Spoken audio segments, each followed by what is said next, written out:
Hello everyone, I'm the VR Viking, and today we are checking out what I got from the Steam Winter Sale. Instead of looking for the top games or the top rated games, I went to the bottom of the list and looked for the cheapest games I could find. So all these are under $1. I bought 10 games for $7.49. I would say at full price this is probably about $15 to $20. I tried to make each of these games unique, in the sense that I didn't look for 10 wave shooters because we've already seen a bazillion of those. Some of these were okay, some of them were bad, some of them I really don't know what to say about them. So anyways, let's hop into the first game. Alright, the first game up is called RetroFighter VR. This game cost me 49 cents, and I liked it. I'm a sucker for Galaga and Space Invaders style arcade games. So this was an instant like for me. I like this intro scene here. It's kind of the biggest thing that stuck out for me was that intro scene. But the game is pretty rudimentary. You use your head to aim the ship and move it. And then you shoot with I think the A, or the A button or right trigger, one of those two. Beyond that, it's just a standard space shooter.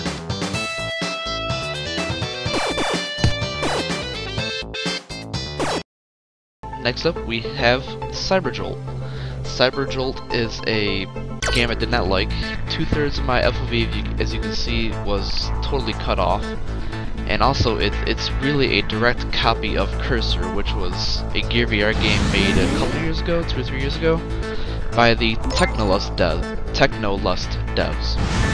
And actually, the Cursor is actually in Technolust as well. So, yeah, definitely don't recommend this one.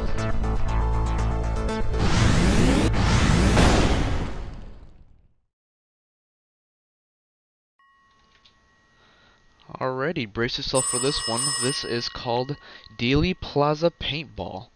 This costs a grand total of 2 quarters, and it is a game, a paintball game, multiplayer paintball game for that fact, in the environment where the Kennedy assassination took place. I really had no clue what to make of this game. This was my first WTF moment. The game ran terribly. That's not on not just because I was recording. It straight up just ran terribly, very choppy in game. But the paintball gun works well.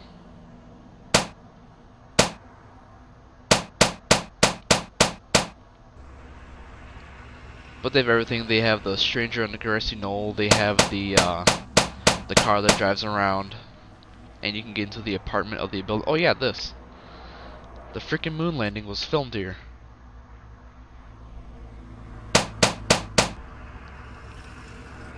So here you can get to the 3rd floor of the building, and yeah, it was weird. I don't recommend this one.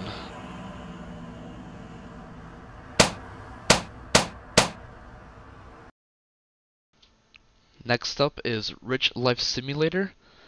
This is supposed to be a you sitting poolside next to some hot babes with a couple cool cars and a mansion slash house and your own personal helicopter on your roof.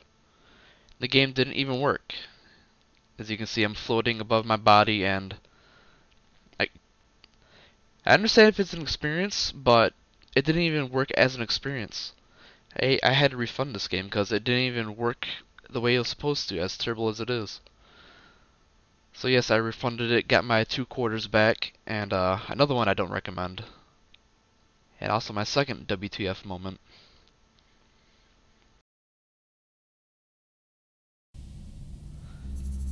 Next we have the Muybridge Mausoleum. I don't know if I'm pronouncing that correctly, but this is essentially an art exhibit, a slightly interactive art exhibit. I thought it was kind of cool. I think it has potential to be something better. This cost me almost $1 for this, but I think it was kind of cool. So you move that thing up there, it starts spinning around, and then you get this holographic view of what the animal was.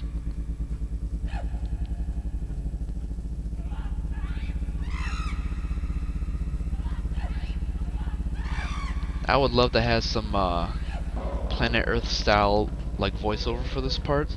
I think that'd be cool, but like I said, I think this is worth it. It can use some work. It has potential to be something better.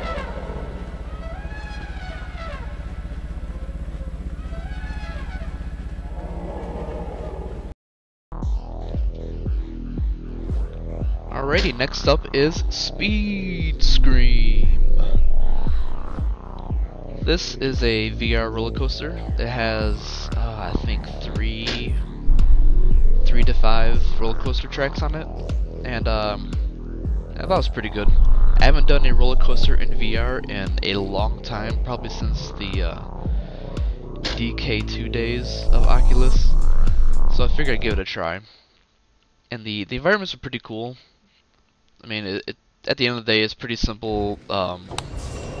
Whatchamacallit, roller coaster.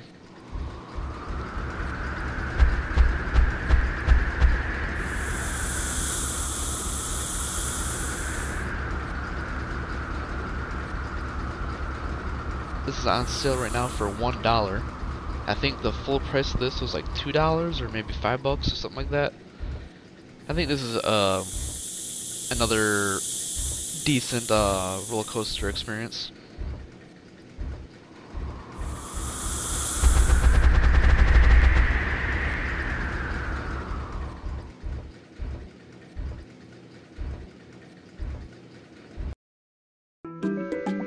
Alright, next up we have Sword'em. This was a pretty cool game. I think this game is definitely worth the price. I spent a full 98 cents on this one. You basically take fruit and you toss them into the basket that you need to go in. One of the things I noticed is that it was hard to gauge how hard I should throw it because I kept overthrowing it or underthrowing it, even though I felt like I was doing the same thing. So I think some of the mechanics need to get worked on, but overall I think this is a good intro to VR experience. It's pretty simple. You just look down, you grab the thing. There's a bonus level that you get, like this bonus like rainbow fruit, and shit gets pretty crazy.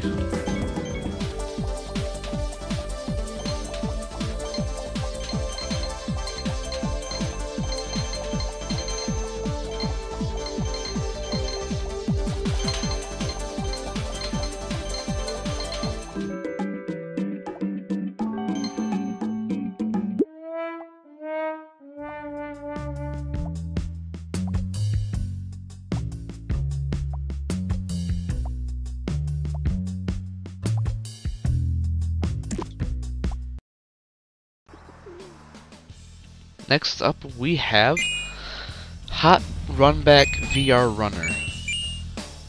This was a bitch to record because I was struggling with the stomach flu as I was recording this, so like the 5 or 10 minutes I spent recording this, I was out of breath. I was dead tired. But this, you literally run in place, and yeah, the pigeons are weird. But you run in place, physically run in place, and you collect coins, avoid cops, avoid getting ran over, and that's essentially the game. Very simple. I think it's alright, but I'm not a big fan of these physically running games. I think it's weird. But if you're into that sort of thing, pick it up. I think it's, what is it, like $1? Less than $1?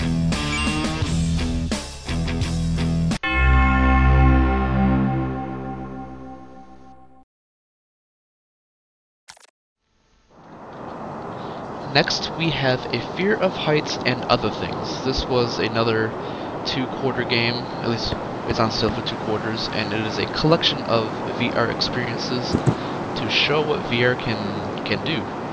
Everything from paragliding to swimming with sharks, being stuck in a scary dark tunnel, and a really nice cliff scene. Overall, I think it's a pretty good game. It's really a collection of demos, but I think it does what it's supposed to do. And this gives my seal of approval for what it's worth. And the final game I have for you is called Butterfly Moment. This is a peaceful game where you collect butterflies.